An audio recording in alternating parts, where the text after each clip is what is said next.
Oh, qué bueno. Gracias por seguir con nosotros.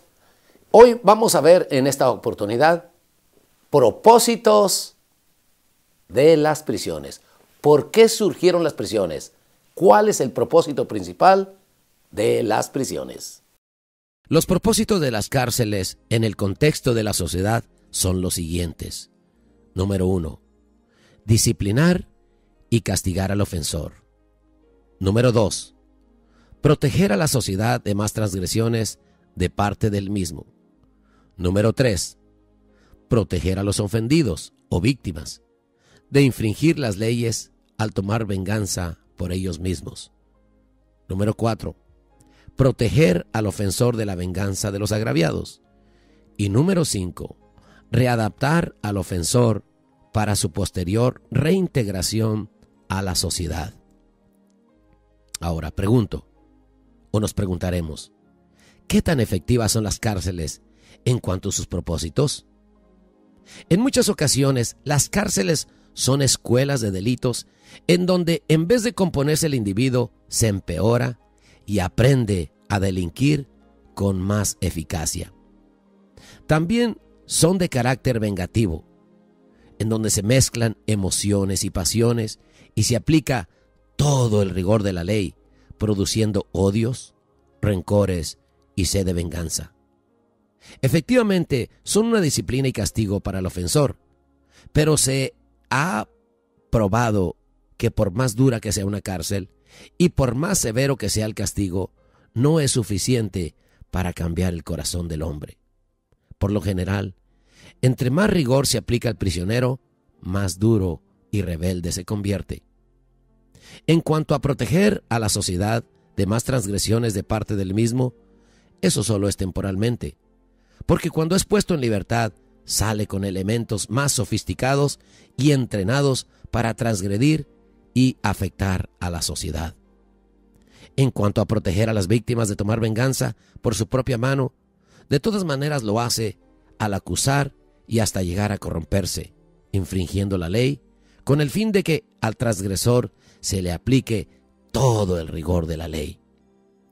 En cuanto a proteger al ofensor de la venganza de los agraviados, esto es relativo, puesto que estando en libertad se puede dar la fuga y las víctimas no siempre tienen los recursos para emprender una persecución contra él. En cambio, al ser puesto en prisión, el daño que los agraviados le hacen puede ser mucho mayor. En cuanto a readaptar al agresor, ¿readaptarlo a qué, me pregunto? ¿Readaptarlo a qué? Si cometió un crimen, ¿por qué lo hizo? ¿Estaba acaso habituado a eso? Si es así, seguirá haciéndolo aún dentro de la prisión. Si robó, ¿cuál fue el motivo? ¿Hambre? ¿Codicia? ¿Venganza? ¿Hábito? De todas maneras, lo seguirá haciendo dentro de la prisión. Es muy compleja la situación dentro de una cárcel. Pero Dios está haciendo cosas grandes dentro de las prisiones. Las cárceles son necesarias como mediadoras de justicia y de preservación de la humanidad. Fueron diseñadas como un lugar de refugio, protección y disciplina para todo aquel que violara las normas establecidas de un grupo social y que ponían en peligro de una forma u otra a sus integrantes.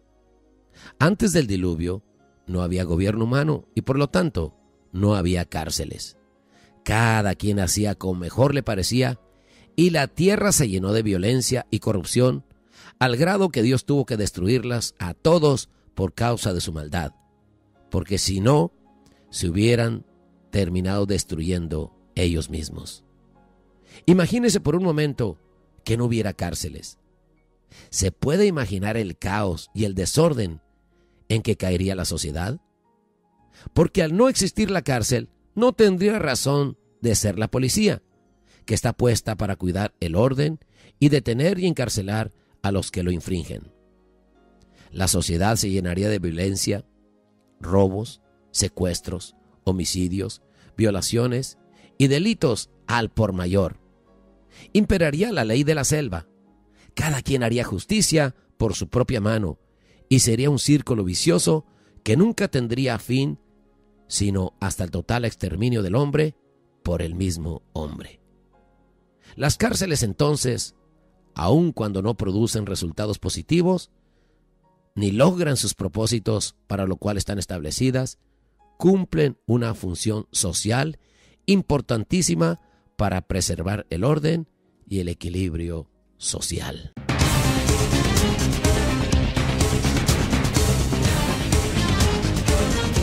Transmitiendo desde San Bernardino, California, la cadena de radio cristiana Vida Abundante en 94.3, frecuencia modulada, en el internet a todo el mundo en www.vidaabundantesb.org. Para más información acerca de nuestra programación diaria, llámenos al 909-882-5340.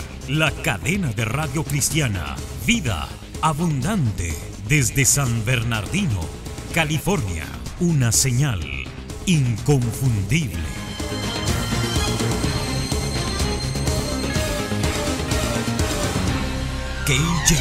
KJVA-LP, Vida Abundante, 94.3 FM.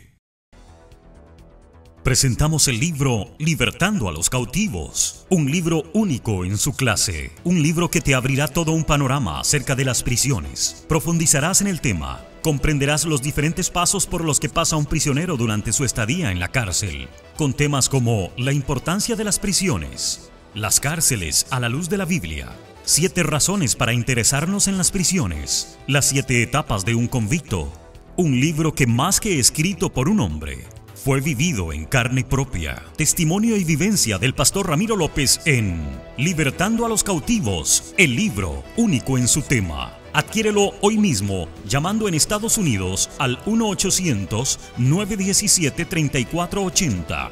1-800-917-3480. Un libro único en el tema.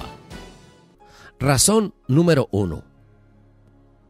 Porque a los presos también los incluye la gran comisión.